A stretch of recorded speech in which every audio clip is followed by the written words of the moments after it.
ಇಲ್ಲಿ ಹಿಟ್ಟಾಗಿ 25ನೇ ದಿವಸ ಇಲ್ಲಿ ಆಚರಣೆ ಮಾಡ್ತಿರೋದು ಭಾಳ ಸಂತೋಷ. ನಮ್ಮ ಎಲ್ಲ ಟೆಕ್ನಿಷಿಯನ್ಸ್ ಅಂತ ಹೇಳ್ಬಿಟ್ಟೆ, ನಿರ್ಮಾಪಕರಿಗೆ, ನಮ್ಮ ಲವಬಲ್ ನಿರ್ದೇಶಕರಿಗೆ, ಅವರು ಎಷ್ಟು ಸಾಫ್ಟ್ ಇದ್ದಾರೋ ಅಷ್ಟೇ ಸಾಫ್ಟಾಗಿ ಅಷ್ಟೇ ಒಂದು ದಿವಸನೂ ಅವರು ಜೋರಾಗಿ ಮಾತಾಡೋದು ನಾನು ನೋಡೇ ಇಲ್ಲ ಸರ್.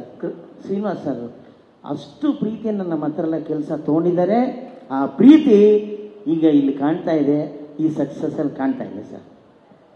ನಿರ್ಮಾಪಕರಾಗಲಿ, ನಾಗೇಂದ್ರ ಪ್ರಸಾದ್, ಎಲ್ಲ ಟೆಕ್ನಿಷಿಯನ್ಸ್ ಅಂತ ಹೇಳಿದ್ದೀನಿ. ದಯವಿಟ್ಟು ಟೆಕ್ನಿಷಿಯನ್ಸಲ್ಲಿ ನಮ್ಮ ಕಲಾವಿದರು ಸೇರ್ಕೊಳ್ತಾರೆ, ಸಿಂಗರ್ಸ್ ಸೇರ್ಕೊಳ್ತಾರೆ, ಎಲ್ಲ ಅದ್ಭುತವಾಗಿ ಆಡಿದ್ದೀರ. ಇಲ್ಲಿಂದ ನಾನು ಅರ್ಜುನ್ ಜನ್ಯಾಗೆ ನಿಜವಾಗ್ಲೂ ಥ್ಯಾಂಕ್ಸ್ ಹೇಳಿ ಇಷ್ಟಪಡ್ತೀನಿ. ಯಾಕೆಂದರೆ ಆಲ್ ಸಾಂಗ್ಸ್ ಆರ್ ಹಿಟ್. ಬೇಕಿದು ನಮಗೆ, ಆ ಚಾಲೆಂಜ್ ಬೇಕೇ ಬೇಕು. ನಮ್ಮ ಮ್ಯೂಸಿಕ್ ಡೈರೆಕ್ಟರ್ಸು ಈ ಥರ ಹಿಟ್ ಕೊಟ್ಟರೆ ನಮಗೂ ಒಂಥರ ಗುರುಪು. ಎಲ್ಲವೂ ತುಂಬ ಚೆನ್ನಾಗಿ ಬಂದಿದೆ. ಜೊತೆಗೆ ನಂಗೆ ತುಂಬ ಇಷ್ಟ ಆಗಿದ್ದು ಸರ್, ಒಂದು ಸಿನಿಮಾ ಒಂದು ವಾರಕ್ಕೆ ರಿಲೀಸ್ ಆಗಿಬಿಟ್ರೆ ನೆಕ್ಸ್ಟ್ ವೀಕ್ ಯಾವುದೇ ಸಿನಿಮಾ ಬಂದರೂ ಜನ ಕಮ್ಮಿ ಬರಲ್ಲ. ಆ ಸಿನಿಮಾ ಸಸ್ಟೇನ್ ಆಗಿ ಅದು ಕಮ್ಮಿ ಆಗೋ ತನಕ ಬರಲ್ಲ. ಭೀಮಾ ಸಿನಿಮಾ ಬಂದಾಗ. ಆದರೆ ನೆಕ್ಸ್ಟ್ ವೀಕೆ ಕೃಷ್ಣಂ ಪ್ರಣಯ ಸಖಿ ಬಂದು ಅದು ಕೂಡ ಹಿಟ್ ಆಗುತ್ತೆ ಅಂದರೆ ನನಗೆ ಮಧ್ಯದಲ್ಲಿ ಏನು ಅನ್ಸುತ್ತೆ, ಅವರಿಬ್ಬರು ಪ್ರೀತಿ ಸರ್, ನೀವಿಬ್ಬರು ಸೇರಿ ಸಿನಿಮಾ ಪ್ರಮೋಟ್ ಮಾಡಿದ್ದೀರಾ ಸರ್, ಇದು ಅದ್ಭುತ. ಇದು ನೀವು ಮತ್ತು ಗಣೇಶ್ ಅವರು ಮತ್ತು ವಿಜಿ ಇಬ್ಬರು ಸೇರಿ ಸಿನಿಮಾಗಳನ್ನ ಪ್ರಮೋಟ್ ಮಾಡೋದ್ರಲ್ಲಿ ಈ ಪ್ರೀತಿ ಬೇಕು ಸರ್. ನಮ್ಮ ಇಂಡಸ್ಟ್ರಿಗೆ ಈ ಪ್ರೀತಿ ಬೇಕು, ಆ ಸ್ನೇಹ ಬೇಕು.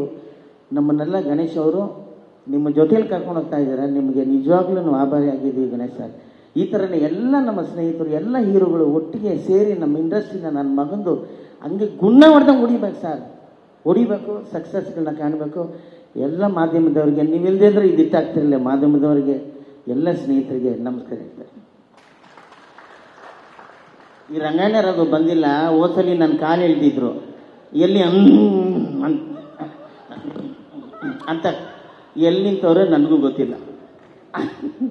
ಶರಣ್ಯ ಅವರೇ ವೆರಿ ನೈಸ್, ತುಂಬ ಚೆನ್ನಾಗಿ ಮಾಡಿದ್ದೀರಾ. ದಯವಿಟ್ಟು ನನ್ನ ಸಣ್ಣ ರಿಕ್ವೆಸ್ಟು ಶ್ರೀನಿವಾಸ್ ಅವರಿಗೆ, ಪ್ರೊಡ್ಯೂಸರ್ಗೆ, ನೆಕ್ಸ್ಟ್ ಅವ್ರು ಎಲ್ಲ ಫಂಕ್ಷನ್ ಅವ್ರು ಬಂದಿದ್ದಾರೆ, ನಾವುಗಳು ಕೈ ಕೊಟ್ಟಿದ್ದೀವಿ. ಆದರೆ ಎಲ್ಲ ಫಂಕ್ಷನ್ ಬಂದರೆ ನೆಕ್ಸ್ಟ್ ಈ ವೇದಿಕೆ ಮೇಲೆ ಬಂದಾಗ ಗಣೇಶನ ಜೊತೆ ಅವ್ರದ್ದು ಒಂದು ಬ್ಯೂಟಿಫುಲ್ ಒಂದು ಪೋಸ್ಟರ್ ಬರಬೇಕು ಅಂತ ನನ್ನ ಆಸೆ. ಎಲ್ರಿಗೆ ಆಸೆ ಇದೆಯಾ ಅಲ್ವಾ ಸರ್? ಹೌದು, correct. Thank you very much. ನಮ್ಮವರು ಇಲ್ಲೇ ಇರಬೇಕು ಸರ್, ಹೋಗಂಗಿಲ್ಲ. ನಿಮ್ಮನ್ನು ಕಳಿಸ್ಬಾರ್ದು ಅಂದಿದ್ದಾರೆ ಗಣೇಶ್ ಸರ್. ಇದೀಗ ನಮ್ಮ ಸಾಧು ಕೋಕಿಲ ಸರ್ ಅವರನ್ನ ಗೌರವಿಸಬೇಕು ಅಂತ ಹೇಳಿ